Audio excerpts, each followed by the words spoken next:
Hello दोस्तों, स्वागत है आप सभी का द यूनिवर्सल स्टडी पॉइंट में। दोस्तों उम्मीद करता हूँ आप सब बेहतर होंगे। आप सभी की तैयारी बहुत अच्छी चल रही होगी। दोस्तों जीएस के एक नई प्रैक्टिस सेट में हम लेकर आए हैं इम्पोर्टेंट प्रश्नों को, जो कि आने वाले सभी एग्जामों के लिए इम्पोर्टेंट प्रैक्टिस सेट रहेगा और यहाँ से 100% प्रश्न एग्जाम में पूछे जाते हैं और पिछले एग्जाम में पूछे भी जा चुके हैं। इसलिए वीडियो को ध्यान से देखना, अपने सभी दोस्तों को वीडियो शेयर कर देना। अगर आप सभी ने हमारे चैनल को सब्सक्राइब नहीं किया है तो हमारे चैनल को सब्सक्राइब कर दें। तो शुरू करते हैं टाइम ना वेस्ट करते हुए अपने क्वेश्चनों को प्रश्न नंबर 1 से।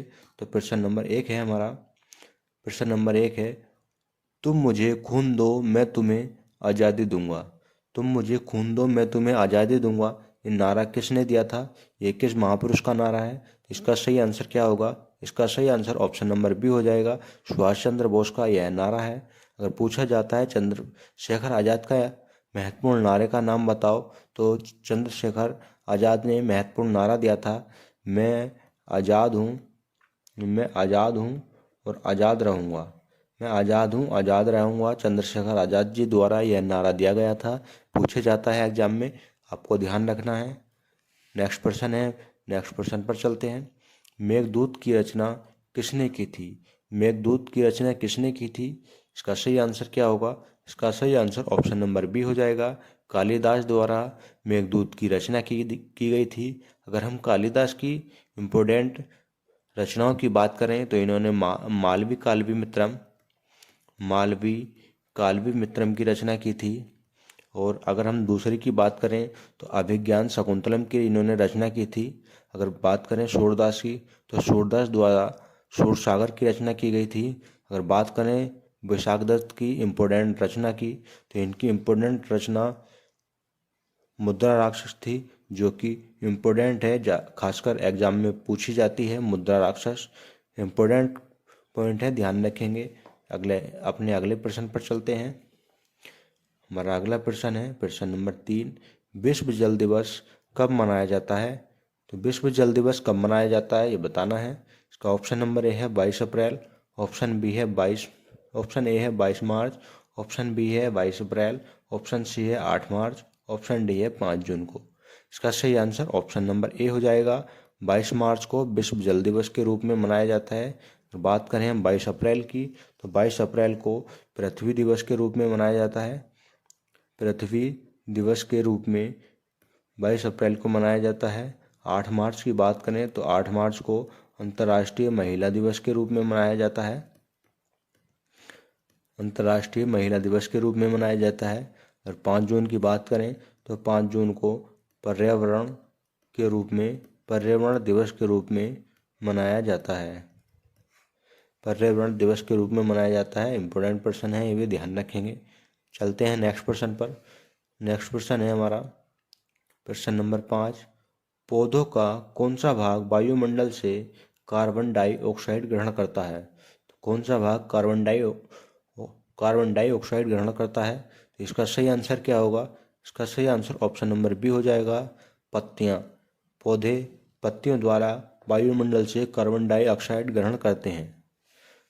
अगले प्रश्न देखते हैं। प्रश्न नंबर अगला है हमारा, बांग्लादेश की मुद्रा का नाम क्या है? तो बांग्लादेश की मुद्रा का नाम बताना है क्या है। तो सही आंसर क्या होगा? इसका सही आंसर ऑप्शन नंबर बी हो जाएगा, बांग्लादेश की मुद्रा टका है। अगर बात करें हम रुपये की, तो रुपया सबसे पहली बात तो हमारे भारत की मुद्रा है। बात करें दूसरी पाकिस्तान की मुद्रा रुपया है, और कई सारे देशों की मुद्रा रुपया है। येन की बात करें तो येन कहाँ की मुद्रा है? ये जापान की मुद्रा येन है। और बात करें हम रेमनबी की, तो रेमनबी चीन की मुद्रा है। इसे ध्यान रखेंगे। बाकी हम मुद्रा वाला चैप्टर मुद्राओं वाली वीडियो में देखेंगे। नेक्स्ट प्रश्न पर चलते हैं। प्रश्न नंबर 7 है, निम्न में से कौन सा विश्व का सबसे ऊंचा पठार है? तो विश्व का सबसे ऊंचा पठार कौन सा है? इसका सही आंसर क्या होगा? इसका सही आंसर ऑप्शन नंबर सी हो जाएगा, पामीर का पठार विश्व का सबसे ऊंचा पठार है। विश्व के सबसे ऊंचे पठार की बात करें हम पामीर के पठार की, तो विश्व की इसे विश्व की छत भी कहा जाता है। कई बार एग्जामों में पूछा जाता है विश्व की छत किसे कहा जाता है, तो इसे पामेर की पठार को विश्व की छत कहा जाता है। इम्पोर्टेंट प्रश्न है, यहाँ खासकर प्रश्न बनते रहते हैं इस क्वेश्चन पर, इसे ध्यान रखेंगे। चलते हैं नेक्स्ट प्रश्न पर अपने। नेक्स्ट प्रश्न है हमारा प्रश्न नंबर 8 है, निम्न में से कौन सा विश्व का सबसे बड़ा दूध उत्पादक देश बन गया है। तो विश्व का सबसे बड़ा दूध उत्पादक देश कौन बन गया है, इसका सही आंसर क्या होगा। इसका सही आंसर ऑप्शन नंबर ए हो जाएगा, हमारा भारत विश्व का सबसे बड़ा दुग्ध उत्पादक देश बन गया है। इस लिस्ट में चीन प्रथम स्थान पर था पहले, अब हमारा भारत इसे पीछे छोड़कर नंबर 1 पर आ चुका है, तो इसका ऑप्शन नंबर ए सही हो जाएगा, हमारा भारत विश्व का सबसे बड़ा दूध उत्पादक देश बन चुका है। नेक्स्ट प्रश्न पर चलते हैं। प्रश्न नंबर 9 है, लानोस घास के मैदान कहाँ पाए जाते हैं। लानोस घास के मैदान कहाँ पाए जाते हैं, इसका सही आंसर क्या होगा। इसका सही आंसर ऑप्शन नंबर बी हो जाएगा, वेनेजुएला में लानोस घास के मैदान पाए जाते हैं। अगर बात करें हम उत्तरी अमेरिका की, तो उत्तरी अमेरिका में प्रेरीज घास के मैदान पाए जाते हैं, ये ध्यान रखेंगे। अगर बात करें हम ऑस्ट्रेलिया की, तो ऑस्ट्रेलिया में लानोस घास के मैदान पाए जाते हैं। डाउन्स घास के मैदान पाए जाते हैं। डाउन्स घास के मैदान ऑस्ट्रेलिया में पाए जाते हैं। अगर बात करें हम हंगरी की, तो हंगरी में पुस्ताज घास के मैदान पाए जाते हैं। ये पूछे जाते हैं प्रश्न, ध्यान रखेंगे। नेक्स्ट प्रश्न पर चलते हैं। प्रश्न नंबर 10 है हमारा, पायरिया रोग किससे संबंधित है।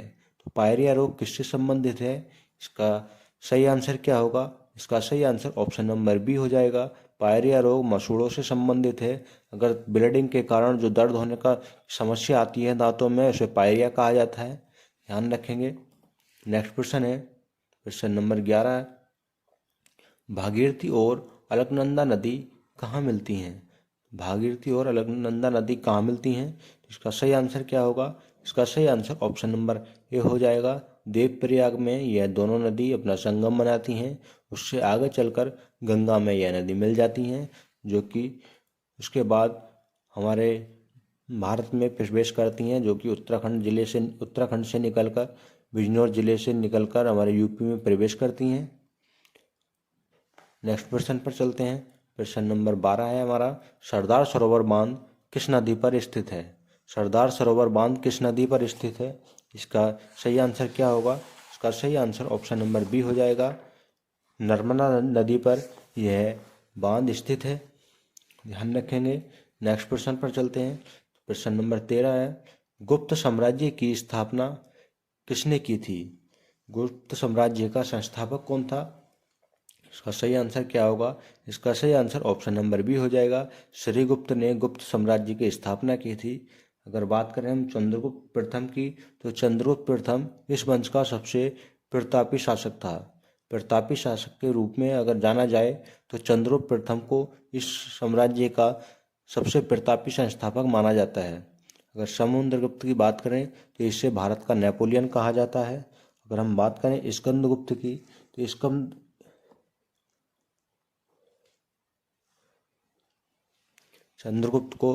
समुद्रगुप्त को भारत का नेपोलियन कहा जाता है, ध्यान रखेंगे।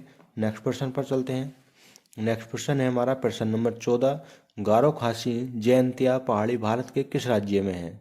तो गारो खासी जयंतिया पहाड़ी किस राज्य में है, इंपॉर्टेंट पहाड़ी है, खासकर एग्जाम में यह प्रश्न आता रहता है, और पिछले एग्जाम में कई बार यह प्रश्न पूछे जा चुका है, तो इसे जरूर ध्यान रखें, ठीक है, इसे जरूर ध्यान रखें। इसका सही आंसर ऑप्शन नंबर सी हो जाएगा, मेघालय में यह पहाड़ियाँ पाई जाती हैं, ध्यान रखना है इन्हें।